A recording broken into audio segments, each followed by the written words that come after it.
okay, I paused Enola Holmes, and after that little cry session, now I'm fired up. I'm outside. I'm going to be outside for a little bit. Sparking up. And, the whole thing was like, what would my daughter do? How do I want to show up for my daughter? How do I want to be living the life that I want my daughter to be living? And I'm like, oh, I am orchestrating that life. I thank Goddess that I have orchestrated my life as such to get myself to a place where I'm like, I'm no longer beholden to anyone. I have my son and my daughter that I now am gonna like whoop, laser focus back on, like, all right, I'm gonna get back into like being a mother to them. Not a mommy, not a, like, did you do this, did you do that? Like, I'm gonna be a mother to them. And I've got work to do. I have some ground making up, and I get to, and the first thing I'm doing is I'm gonna be me. I'm going to be me. So I had to recalibrate, kids. I had to recalibrate. And I'm so much now in a belief system that we are in a video game, a holographic video game that, like, our souls decided to come here to play a certain time frame role. And I came in the 70s, just as like things were changing for women, just as they were, oh, we're starting to get some, like, we're starting to break free from this, and then breaking free. And I would never, ever have considered myself a feminist, ever. I would never have said that. Like, I was just like, I just was like, great, what's the big deal? Like, I grew up, I was like, I can do whatever I want, right? Like, I'm a girl, I'm a white girl.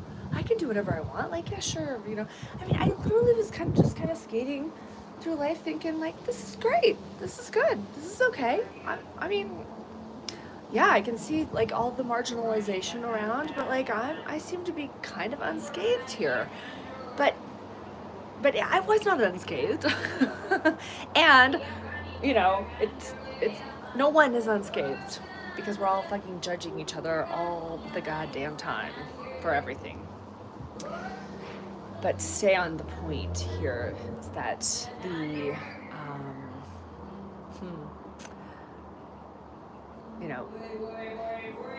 doing life the way that we want to be doing life, not the way that it is prescribed to us.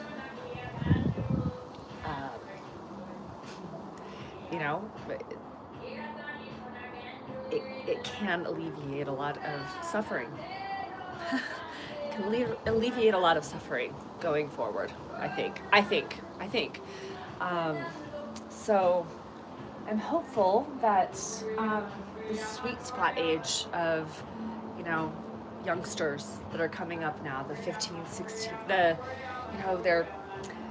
I have a whole sweet spot thing I'm going to talk about someday later. This age group that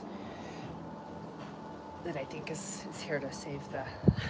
They plopped into the universe at a certain era as well, and they were like, all right, we're gonna plop in the game of life, in the human realm down there. We're gonna plop in during this time, and we're gonna come in, and we're gonna get entangled in the human stuff that happens, and what kind of change waves we can make. And they're making them. And it's so interesting now to, like, see the threads being woven together, to seeing how the evolution is changing so rapidly and swiftly and quickly with, and I was so afraid of this change. I was so afraid of,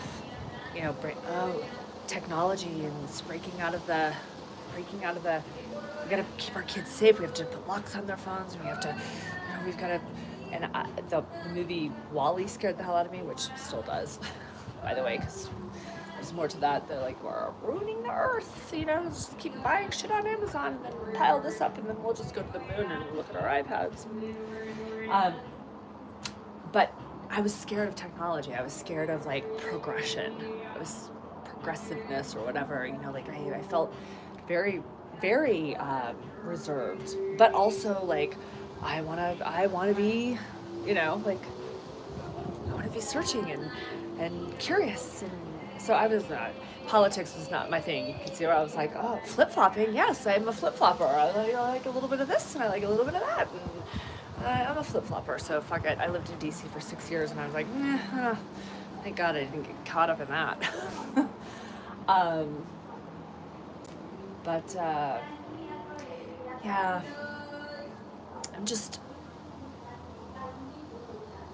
there's no right or wrong. There's no right or wrong.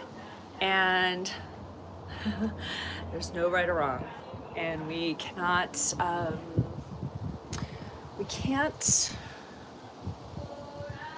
well, I'll speak for myself. I'm just saying I'm making my choices now based upon how I want to be. Like right now I'm like, oh, it's 5 o'clock in the afternoon and it's sunny and it's windy and gosh, I'm orchestrating my life the way that I want to orchestrate it. I'm eating when I want to eat. I am like resting when I want to rest and meditating when I want to meditate and orchestrating it that way. And does that make me a loser and a deadbeat and unproductive member of society?